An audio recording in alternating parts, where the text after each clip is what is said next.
Malaunan yan eh. Magpapalusot na yan. Gagawa lang po kami project. Pero iinom. Gas-gas na yan. Step na ng tatay mo yan nak. Gawa ka ibang palusot.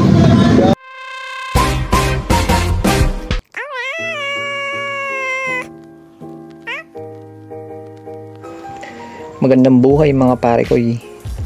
Testing ulit tayo magtinda. Same spot, Santa Isabel ulit. May laro kasi doon. Tsaka may nag-message din kasi sa page kung tuwing kailan daw tayo doon. So medyo lumakas ang loob. Kaya try lang ng try. Malay mo makabenta, di ba? So samahan niyo ulit ako. Wala naman kayong ibang gagawin kundi magka-aksaya ng oras kasama ko. Medyo mahaba tong kwento na to. Kaya sana matyagaan niyo. Pero let's go ah. Testing ulit.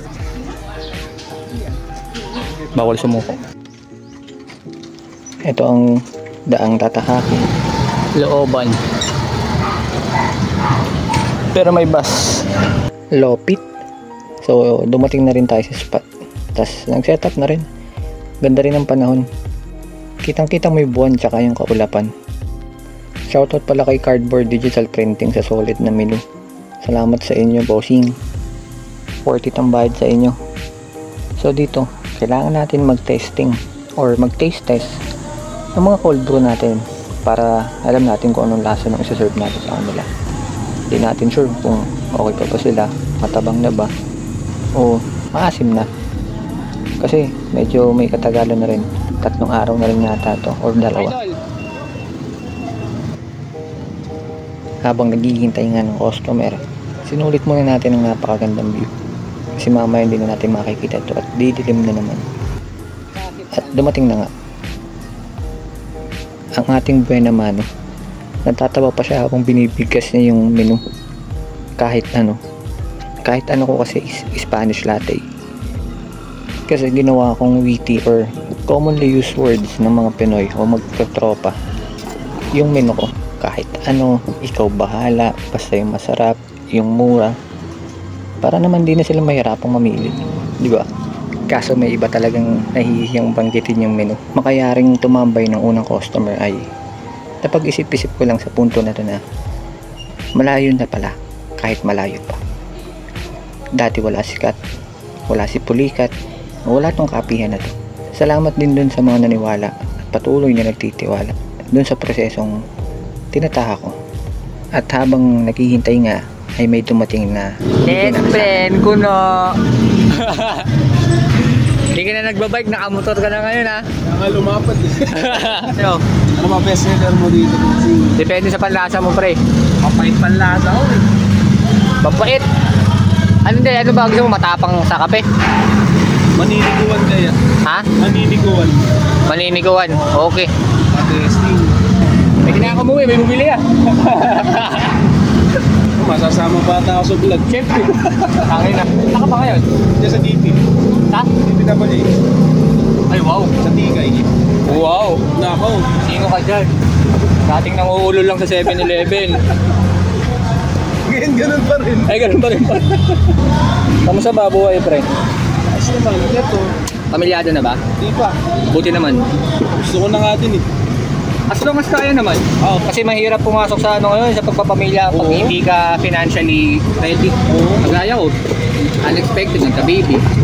Pero nairaos naman. Mahalaga, di mo pinababayaan. Nairaos naman kasi pandemic baby eh. Naging struggle nung time na yun. Pero malaki na. Ano ba? Maglilimang taon na. Malaunan yan eh. Magpapalusot na yan. Gagawa lang po kami project. Pero iinom. Master na ng tatay mo yan nak. Gawa ka ibang palusot. May group project po kami. O dito kayo gumawa sa bahay. Ilang case ba inumin nyo? Papalamigin ko na. Makayari ng kwentuhan tsaka na first drink niya. Eri sabi niya. Boss, bitin. Isa pa. Nabitin pa nga ni. Nabitin pa nga ni. Kasi ang unang ano ko dyan pre, parang yung mga fancy na kasabihan.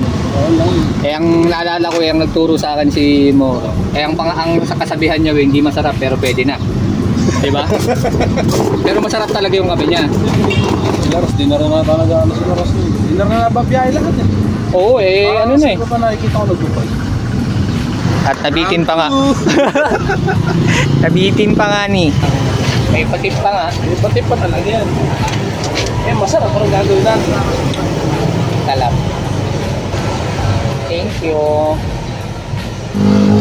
Ingat. Isa yun sa mga tropa ko dati nung nagbabike pa kami. After namin magtawanan, kwentuhan, may dumating at may nakapansin sa atin. Nakamotor lang siya, tas nag-take out lang. Hindi ko talaga na-expect na makakarami or makakabenta tayo this day. Pero, syempre, lagi namang posible. Kaya, alam mo na, let's go. At sumapit na nga ang dilim. Tapos, hintayin ng customer. Nagulat ako nang biglang dumating ang ate ko. Isa to sa mga binubudol ko dati nung nasa bahay pa lang ako at nag-online nung kape ko. Madalas ko siyang nabubudol tsaka yung anak niya. Parehas kasi silang mahilig sa kape. Nakakatuwa lang kasi dinayo pa nila ako. Ingat. Medyo lumalalim na rin ang gabi nung oras na to.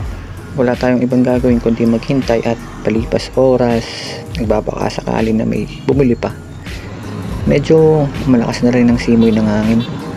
Parang nagbabadyang ulan. Pero may bituin naman. Kaya tumambay na lang tayo at nakikiramdam. Mahirap din kayang abutan at nakabike lang tayo. Anyways. Low shit, boss. Low shit. Ang ano yan, tip sa buhay. Oo nga. Gusto mo maglagay? Maglagay ka. Magbigay ka ng tip sa buhay. Seryoso man o kalokohan. Kaya lang ba nagseryoso?